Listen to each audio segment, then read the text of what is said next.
G'day mates, it's Busta here, and I would like to give Caliper CBD a big shout out for sponsoring this episode. So, do you guys ever feel like you need to take more care of yourself? And do you ever wonder why it needs to be so hard? Well, meet Caliper, a better way to consume CBD. With Caliper, not only does it help you to feel better without making drastic changes to your routine, but also, unlike CBD oils, Caliper powder is completely tasteless and mixes easily in any food or drink. There's no weird taste or oily residue that hangs around for a long time, and with precisely 20 milligrams in each packet, you never have to question just how much CBD you're taking. And it's also been clinically proven now that you absorb 450% more CBD with the Caliper CBD powder compared to tinctures, which is crazy. I personally put it in my tea before I go to sleep, and it's really helped me with getting a good night's rest, which for me has been really amazing. Also, just to clear any anxiety about the product, Caliper CBD is actually completely THC-free, which means you get all the goodness of CBD without worrying about the high. And with individual packets provided, it's never been easier to gain those benefits wherever you go. So, get 20% off your first order when you use promo code SCARED at trycaliper.com/scared. You can try Caliper CBD risk-free for 30 days. If you don't love it, they'll give you a full refund. That's trycaliper.com/scared. And don't forget the promo code SCARED for 20% off your first order.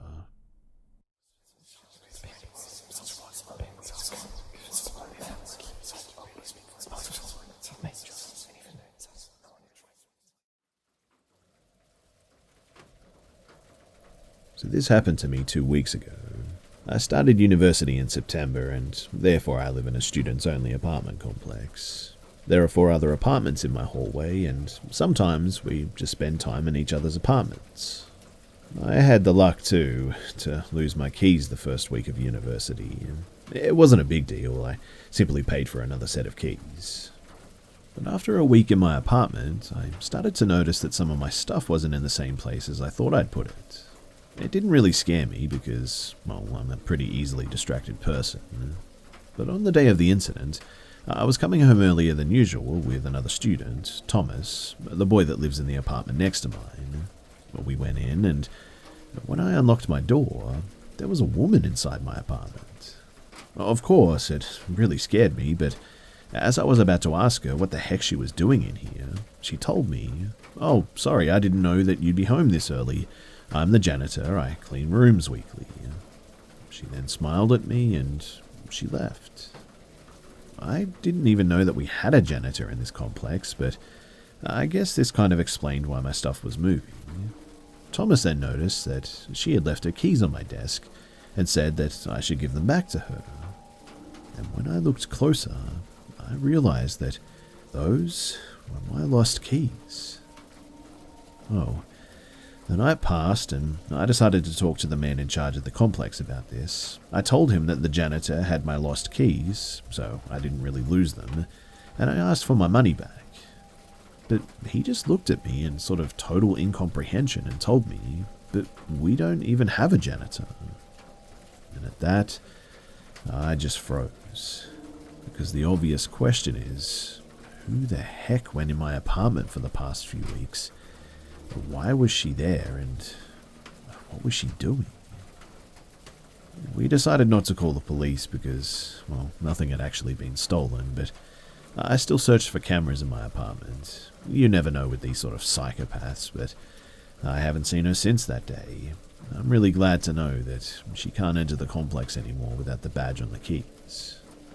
And I guess the moral of the story is try not to lose your keys, guys, because you just never know where they may end up.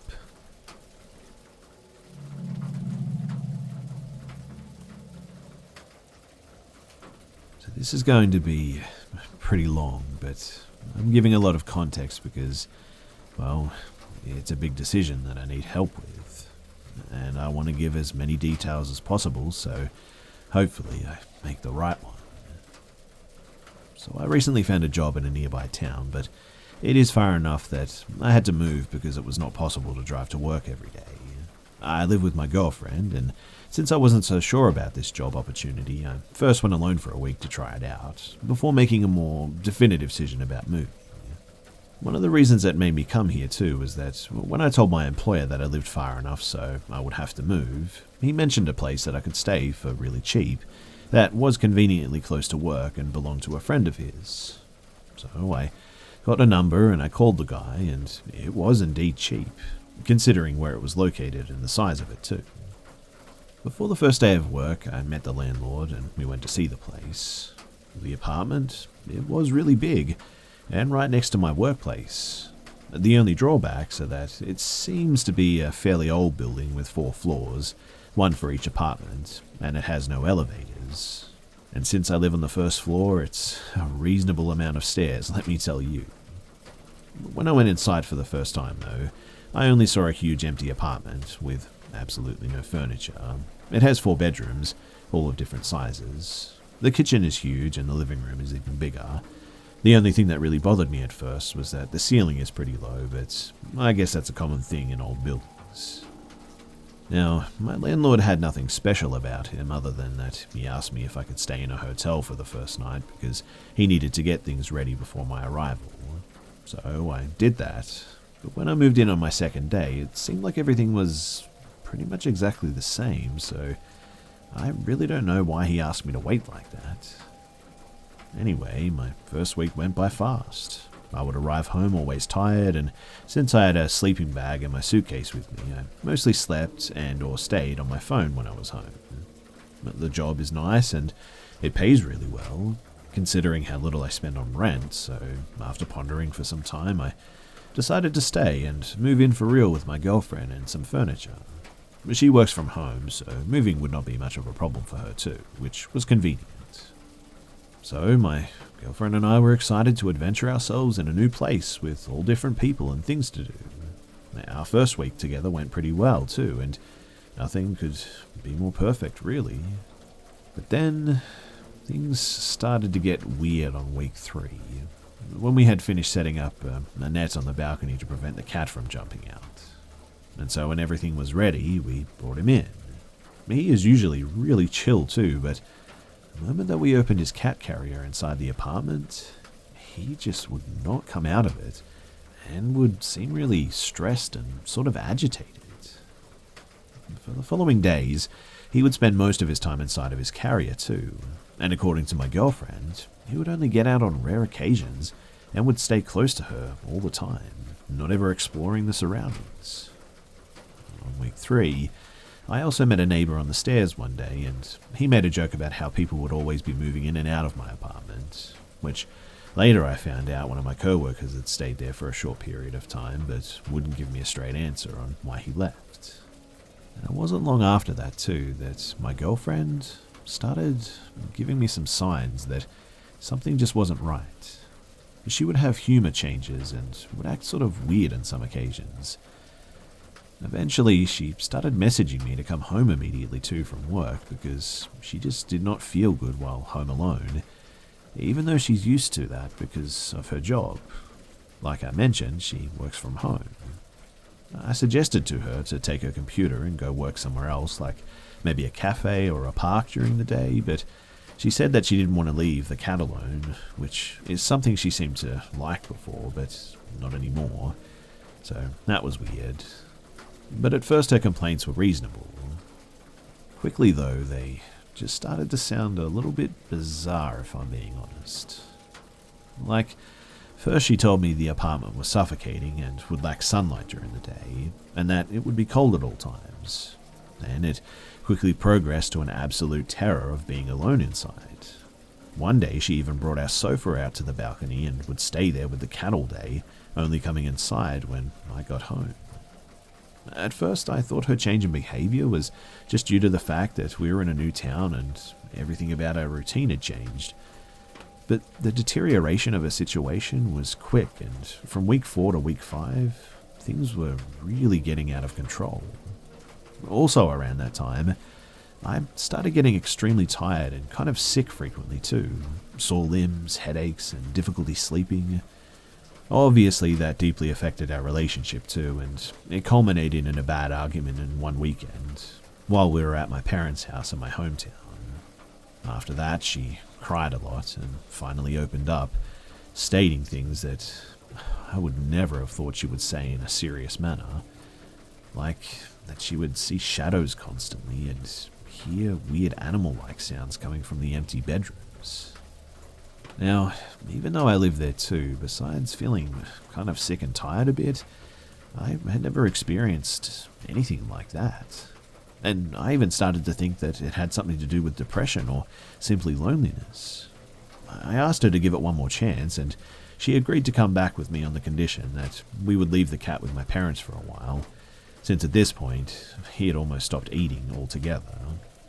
And it was at the beginning of week 5, when, on the first Wednesday of coming back without the cat, she woke up screaming in the middle of the night, saying that she suddenly opened her eyes and saw someone standing on our doorstep. Obviously, I quickly stood up and searched around the apartment and found nothing. But at that moment, I got deeply creeped out when I realized that our room door was completely open, and we always leave it closed, especially because of the recent circumstances. And our room door really clicks, and it's just not possible that it would have opened by itself like that.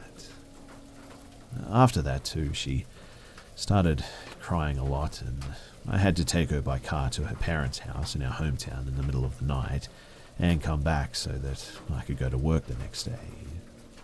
This all happened last week, and since then she stayed with her parents and I went back alone to our apartment. What happened that night, it definitely changed the way that I saw things, because no matter what, I just couldn't come up with a logical explanation for the door being open like that. And then it started to affect me. So the next days I spent there alone started to make me feel really uncomfortable. I would be really tired all of the time, and the only thing that would actually give me the courage to go back home would be an extreme urge to sleep. And I just started to become afraid of my own place. For 2 or 3 days, the only things I did were work and sleep. I barely ate, and it seemed like it was all part of a long dream, which I just couldn't wake up from. But then came the events of the 27th of October. So a couple of nights ago, I went back home after work as usual, and I felt extremely tired, so I just ate a sandwich and I went to bed. That was around 7:30. The weather was clear and there were no signs of rain or strong wind or anything. But at around 9:30, I woke up really thirsty and having a bit of trouble breathing, so I went to the kitchen to get a glass of water, and before I could go back to sleep, I noticed the window of my room was completely open. Now, I always leave that one closed, and there was no wind that day as far as I could remember, but since I was kind of sleepy, I didn't think too much of it and just sort of closed the window and went directly back to sleep. Sometime after that, I woke up again. This time, though, I felt something I'd never felt before, a really uncomfortable feeling, almost as if I was being held by something, if that's the right way to say it. Once again, though, I stood up and I noticed the window was open again. As I closed it, I felt really afraid for the first time, and I thought to myself that I'm an adult man and that what was happening was ridiculous and would probably feel very silly in the morning. But then it happened. So I woke up again in the middle of the night. I would say probably around 3 or 4 if I had to guess, and this time I felt something really heavy over my body, and as soon as I opened my eyes, I swear to you that I saw the silhouette of a creature-like thing. I don't know exactly what it was, but it was over my torso and pressing my body against the bed. I really couldn't distinguish it very well because it was dark, but man, I started to scream like my lungs were bursting, and after a moment, I managed to wake up and turn the lights on. And as soon as I saw that window was open once again, I felt terror and desperation like I've never felt before, and literally ran downstairs to the garage and got inside the car immediately. I left the building and started to drive around to try to calm my nerves. After some time, I decided to not go back there that night, so Instead, I went to the hotel that I'd stayed in on my first night here. And truthfully, I only went back there yesterday morning to grab a few things, and I've been staying in the hotel ever since. I am still really confused about all of this and thinking a lot, because leaving that apartment means leaving my job, because otherwise it isn't worth staying in this town if I have to spend 2/3 of my salary on just rent. It's a really serious decision with real-life consequences too, and I want to be sure about what I'm doing. Neither I or my family have never been religious or spiritual, and I don't personally know anyone that I could talk to about this issue while being sincere, because this is just a completely new aspect of life that I'd never even considered before, or even thought it was real, to be honest. And I guess that's why I thought I should share it here.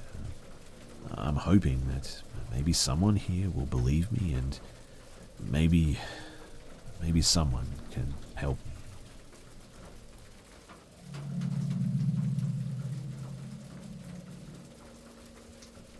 So I, a female, was 18 at the time that this happened and going to apply to get my driver's license. I wanted to go to a centre a bit out of town so it would be a bit quieter, and decided on a place that was a walk and 2 different train routes away. I could have probably asked my dad for a cab fare, but I don't like asking for things, so I just went myself. I had checked on Google Maps beforehand, and it seemed really close to where the train stop was. But once I got out, all I saw was a giant road, and the area was very industrial. The area was a lot dodgier too than I think I expected, and I didn't want to be on my phone. So I decided to go up to a small group of women selling fruit, since they should know the area well enough, and they seemed like a safe option to ask for directions.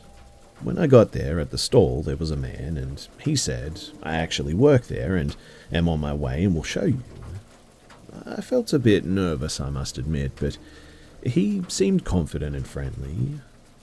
He walked me out of the station and down the road, telling me a long story about how he was late for work and he was going to get in so much trouble about being late before, etc., etc.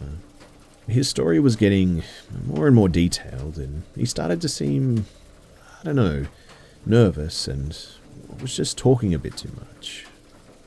Once we had been walking down the road a little, I sort of realized, though, that we were walking in the wrong direction. So I asked him, "Where is it from here?" And he pointed way ahead of us to a warehouse.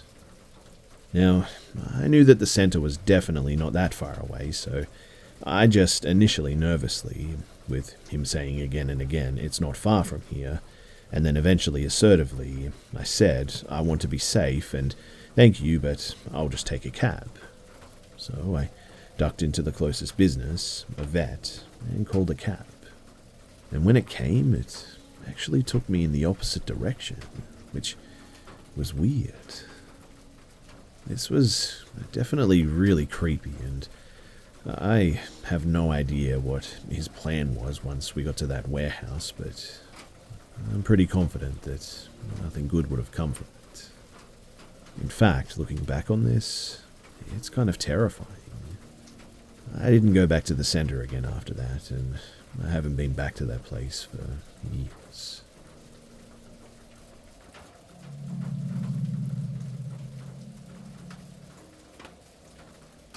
So I missed trash night a few years ago, and I had to haul the trash down the block to the dumpster at like 9 p.m. Said dumpster is about 400 feet from my house and is visible from a very busy main road. My area has pretty bad issues with drug trafficking, to the point that cars are constantly pulling up to a nearby abandoned convenience store to buy or sell at all times of the day. I was always told that if you don't mess with them, they weren't going to mess with you. And I never assumed that anyone was trafficking humans there. So I was emptying the can into the dumpster when I saw a van coming down the road. Something seemed off about it, and my suspicions were confirmed when it literally drifted around the bend into my neighborhood and pulled up right next to me. Every instinct in my body told me that I was screwed, so I just started running, I ran to my garage door, which I thankfully left open, and I rolled it shut behind me, just 2 seconds ahead of a man who had jumped out of the van and came running up my driveway. He tried my front door, but it was locked. I noticed him disappear for a second, and I ran to lock the back door. Sure glad that I did too, because he tried that as well. Finally, I ran upstairs to watch the van pull away, the logo of a plumbing company on the side.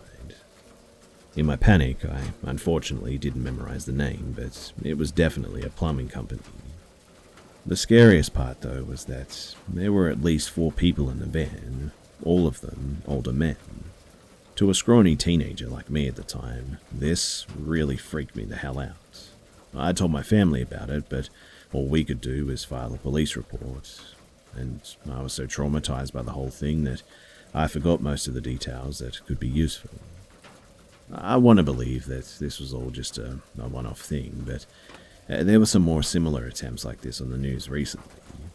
I think that whoever these guys were intended to capture me for sex trafficking, and I'm much more cautious about locking my doors now, and I'm suspicious of anyone who happens to be walking in the same direction as me for too long as well. I got lucky that night, for sure.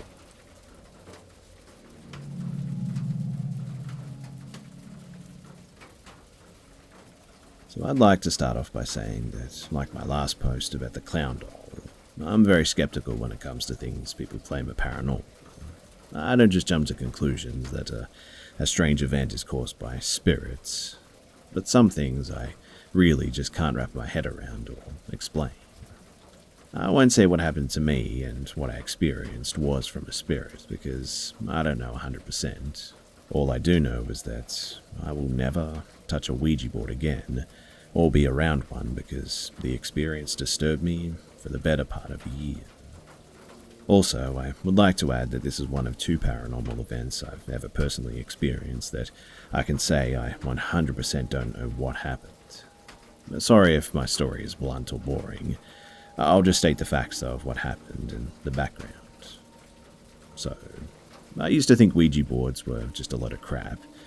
I still kind of do as well, but I really don't know how I feel about them anymore, to be honest. I always saw them as a party game for gullible people, so when my friend Joe told me that he had one, I just kind of laughed it off. I'd only known Joe for about a year or so at this point, meeting through mutual friends. He lived in a small apartment with his girlfriend Lisa and their dog Vincent. At the time, I was only 18, Joe was like 23 and Lisa was 20, and for a period of time I used to go over to their place every weekend after work because Joe bought me alcohol. So one night we're hanging out and Joe starts talking about some weird encounters he had growing up and how he attracted spirits his whole life, or some garbage. I smiled and nodded to be polite while he went off on his paranormal tangents and talking about shadow people following him, and he then goes into his room and pulls out a Ouija board. But not the one that you get at a store made by a toy company or whatever. This was made out of real wood and was even hand-carved. It was actually pretty nice, and he said that he'd gotten it as a birthday gift from his parents years ago because he was obsessed with the paranormal. I didn't inquire as to where or who made it, but it did look handmade. While I sat there laughing and joking about it, Lisa chimes in and says, "Joe, tell him about the other night."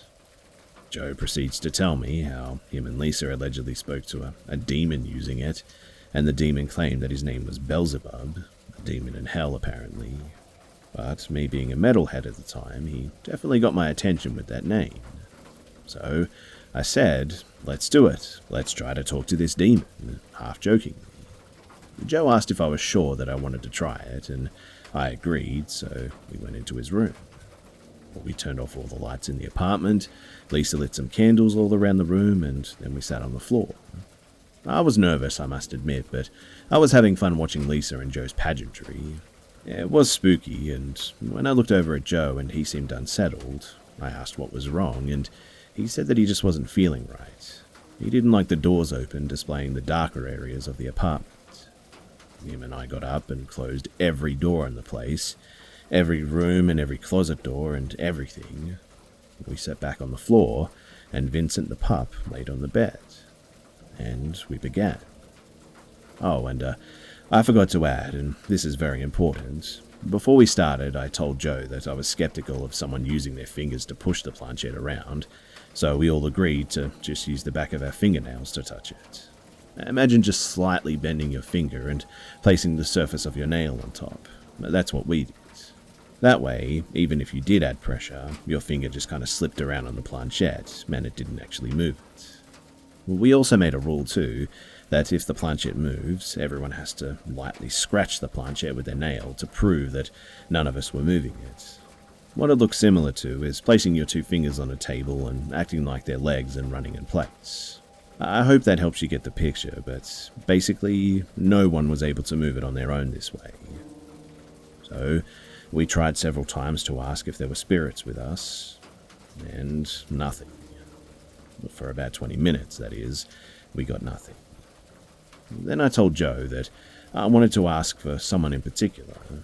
I said, is John Smith, not the real name, here with us? Can John Smith talk to me?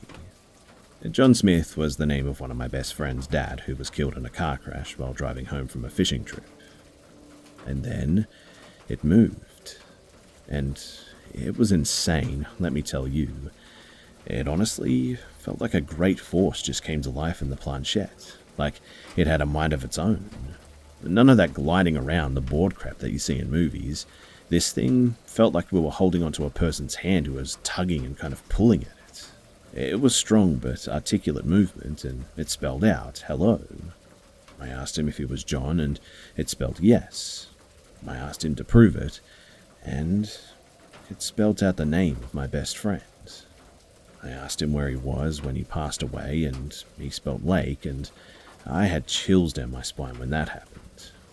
But what I thought was going to be fun turned into something really emotional and kind of frightening too. Joe and Lisa knew nothing about John Smith, and I never mentioned him or brought up anything about the circumstances with him, so they could not have known. I started to grow very unsettled, and I told Joe and Lisa that I didn't want to talk to John anymore, so they told me to push the planchette to goodbye, or whatever it was, and I called it a night after that. But I must admit that after some reflection, I wanted more. So the next night, I was back. Same routine. Joe and Lisa set up the room. Joe closed all the doors and Vincent on the bed. Lisa said that she wanted to talk to her grandma, so we did the process. Same incident for her as me. Memory's kind of fuzzy, but it spelt out, I love you, I think. And also spelt out some sort of inside joke that she used to share with her grandma. Lisa was in tears. As with me, though, I had no info on her grandma, and Joe wasn't that cruel to make her cry as a joke, so I don't think he would have done anything. And honestly, I felt powerful. I think we all did. I felt like I was, well, kind of finally a believer for the first time. That we had an actual way of talking to the spirits. The possibilities, I thought. But then it happened. After the incident with Lisa's grandma, we all kind of were in shock. Joe was comforting Lisa, and I was speechless. We regained our composure, though, when we got back to it, this time asking the normal, are there any spirits with us? And what usually left the planchette lifeless suddenly kicked into great force, and I mean like scary force. The planchette moved violently around the board. We all kind of laughed nervously, and we asked, who are you? The planchette shot to the moon symbol. If you don't know, too, this allegedly means a dark spirit. We all looked at each other, and then simultaneously moved the planchette to the goodbye. And as soon as we did, Vincent jumped up and ran off the bed. He sat in front of the closet door, which was now open, and he sat and stared as if looking at something. Then I remembered that we definitely had that door closed before. Joe jumped up and said, fuck this, and ran into the kitchen. Lisa and I followed. Joe about nearly had a panic attack. He rushed to turn on all the lights, and I've never seen Joe panic like that. We were all pretty scared, I'll admit, and we don't know what happened, but we definitely had that door closed for sure. After some talking and calming each other down, I eventually left.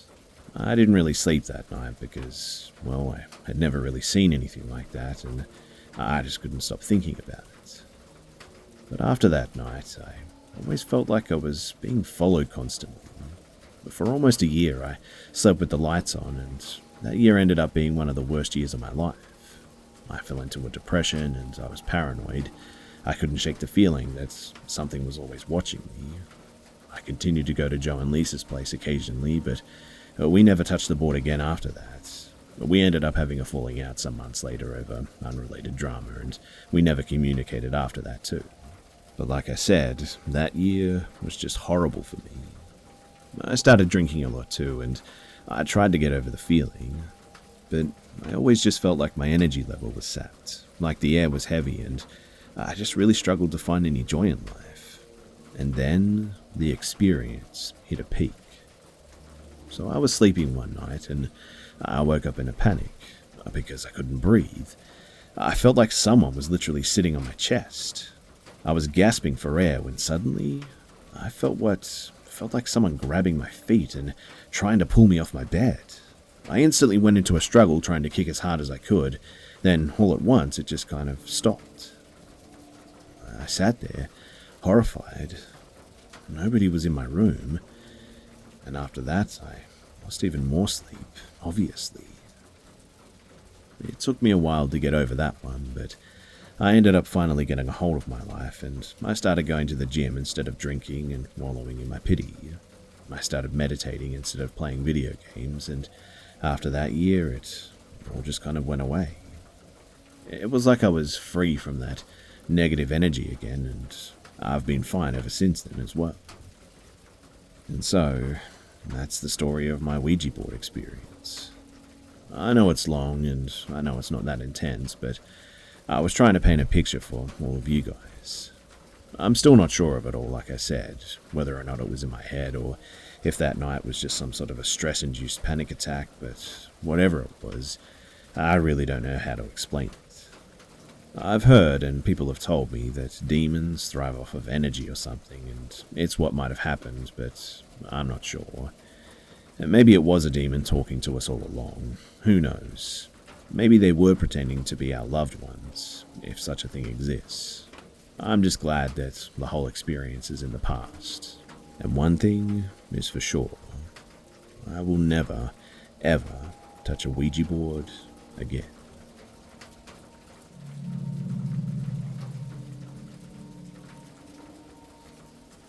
In the summer of 2014, my band was on a semi-professional tour around the US. We started west and played through Salt Lake, Vegas, and also into California. We played in a couple of cities in CA before heading north towards Portland, OR. We played every night, and with such a demanding performance schedule, we would often need to drive our tour van through the night to make it to the next city in time. Luckily enough, our drummer and trombone player loved long-distance driving and would take the wheel almost every leg of the tour. The night after our show in Berkeley, we decided to drive the 10-hour trek to Portland overnight so we wouldn't have to deal with the day traffic. This journey involves driving up the I-5. So, it was late into the night when we crossed the Oregon state boundary. As is usual for road trips, we considered that a pit stop to gas up, use the bathroom, get snacks, etc. And everything was in order, and we looked up the gas stations on our GPS. Luckily, there was one coming up in a small town, and we crossed our fingers that it would be open. I apologize, but due to the rigorous tour schedule, lack of sleep, and day drinking at the time, I really don't remember the name of the town. However, I will say that I knew the name of the town when this all happened, because I found it odd that it didn't show up on any highway mile markers. Well, we got to the gas station at around 2 or 3 in the morning, I think, and immediately felt like something was just off. The town was the type of tiny, rinky-dink rest-stop towns that you're used to finding on road trips, but the only building with any lights on was the gas station. There were a number of other buildings, but honestly, they seemed dead. There was no illuminated storefront signs or any kind of activity. There was also no cars anywhere, and we of course chalk up the weirdness to the town being closed for the night, but it didn't help the immediately heebie-jeebiness that we all felt. Luckily though, the gas station was open and we stopped the van to gas up. Some of us stayed in the van to sleep, while the rest went into the gas station to get drinks and snacks and whatnot. And this is where things started to get real weird. The night attendant was blasting uncensored tracks from Limp Bizkit and Korn. In retrospect, it isn't all that weird for a bored late-night clerk to play his music loud during a shift, I suppose. But it did nothing to help the unease that we felt for sure. When we came in, there were 5 or so of us, he politely turned the music down. Our trumpet player went to use the restroom and found that it was locked. A moment later, a girl came out. She wasn't wearing a uniform, so she must have been another customer. Both the attendant and this other customer were friendly to all of us at first, asking us welcoming questions like where we were headed and about the tour and whatnot. But soon, the questions turned from welcoming to strangely pointed. Both people asked us things like, so would you describe your hair as like brown or black? That's a nice tour van. What's its year, make and model? Your name's Bob. Well, what's your last name? We got what we needed though, and we left the store. The girl had become chummy with us and followed us out, asking more questions. But we remained friendly, but when we all got into the van, we expressed a mutual sentiment of, let's get the hell out of here. We drove back to the highway and chalked the whole experience up to just late-night small-town weirdness.